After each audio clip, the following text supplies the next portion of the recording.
Java e kulturës kineze e organizuar nga Ministria e Turizmit, Kulturës dhe Sportit, Bashkia e Tiranës në bashkëpunim me Ambasadën e Republikës Popullore të Kinës, si dhe institucione të tjera kulturore dhe artistike nga 22 deri më 26 shtator, përcolli për publikun shqiptar artet figurative, muzikën tradicionale, kulturën mijëvjeçare dhe shijen e gatimeve kineze. Ekspozita Distance largët, zemra të afërta me 40 punime të piktorëve kinez U Jun dhe Lin Zhaoyan, qëndroi e hapur 3 ditë në Galerinë Fab në kryeqytet, duke tërhequr vëmendjen e artistëve dhe qytetarëve shqiptar. Piktori U Jun, në një intervistë ekskluzive për grupin mediatik të Kinës, shprehu emocionet e tij nga ky takim i parë me publikun shqiptar.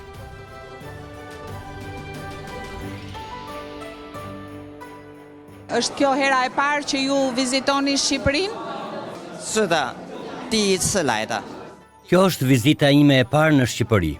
Në pikturat tuaja më bëri shumë përshtypje piktura Dritat e Gjirokastrës. Si arritët ta realizoni këtë pikturë pa qenë në Gjirokastër? 这个我跟你讲，是很喜欢阿巴尼亚。我在 E kam njohur nëpërmjet internetit. Më ka bërë shumë përshtypje qyteti i Gjirokastrës për vlera të mëdha arkitektonike, si një pjesë e trashëgimisë kulturore të UNESCO-s. 一种人类和平美好向往。 Do të vizitoni ndonjë qytet shqiptar gjatë javës së kulturës kineze? 会去海边， Koha është e shkurtër dhe do të vizitoj pjesën bregdetare të vendit, por shpresoj që të vi përsëri dhe të vizitoj Gjirokastrën. 太短。 Cili është mesazhi juaj për shkëmbimet kulturore mes Shqipërisë dhe Kinës? 我首先很喜欢 Jam i apasionuar pas vendeve të Ballkanit dhe kam interes që t'i njoh më thellë. Shpresoj që marrëdhëniet kulturore midis dy vendeve tona të zhvillohen më tej në dobitë e surisë të gjitha marrëdhënieve në 来 tërësi. 越平凡。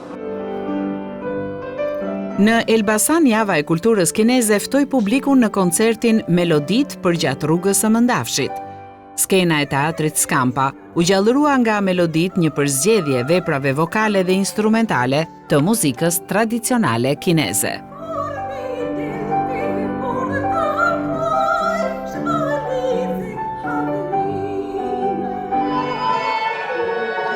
Në sallën e koncerteve të Universitetit të Arteve në Tiranë, ritme të hishme në lëvizje, ngjitën në skenë muzikant, balerin, aktor të operas, artistë të make-upit, pjesë e trupave teatrore të operas Kunqu të Shangajt, të trupës së këngëve dhe valleve të Hefeit dhe të kompanisë kulturore orientale të Shangajt, të cilët performuan bashkë me valltarët e ansamblit të këngëve dhe valleve të Shqipërisë.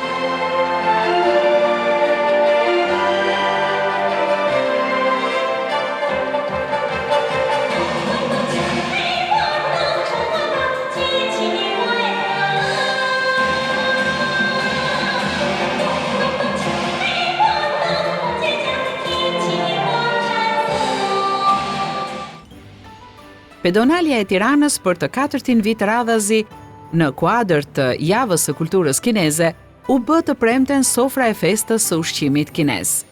Qytetarë të Tiranas nga komuniteti kinez dhe turistë të shumt provuan shijet kineze, por edhe u argëtuan me dhuratat e fituara nga kuicet në tendat e këtij panairi në qendër të Tiranës. Kryeministri Edi Rama dhe Ministri i Turizmit, Kulturës dhe Sportit Blendi Gonxhe në profilet e tyre në Facebook kanë shkruar për këtë event.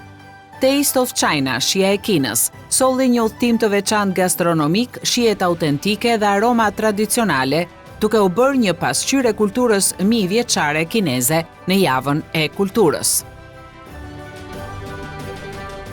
Gjatë javës së kulturës kineze u zhvillua në Tiranë pritja zyrtare me rastin e 76 vjetorit të Republikës Popullore të Kinës. Ambasadorja e Kinës në Shqipëri, Pan Chonshui, theksoi në fjalën e rastit se vitet e fundit marrëdhëniet Kinë-Shqipëri kanë ruajtur një zhvillim të shëndetshëm dhe të qëndrueshëm. Liderët e të dy vendeve mbajnë komunikimet dhe shkëmbime të shpeshta.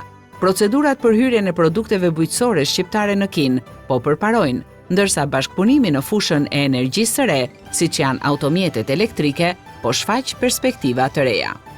Ndër shkëmbime të rëndësishme dypalshe, ajo përmendi dhe memorandumin e mirëkuptimit mbi bashkëpunimin sportiv me Komitetin Olimpik Shqiptar, bashkëpunimin në turizëm, shtimin e shkëmbimeve mes qytetarëve kinez dhe shqiptar. Java e kulturës kineze, edhe në këtë edicion të 4 të zhvilluar në Shqipëri, përkatësisht në Tiranë dhe Elbasan, shërbeu si një urë lidhse mes dy vendeve, miqësisë tradicionale të këtyre vendeve, por njëkohësisht edhe si një dritare për të njohur më nga afër Kinën, kulturën, artet edhe shijet unike të saj.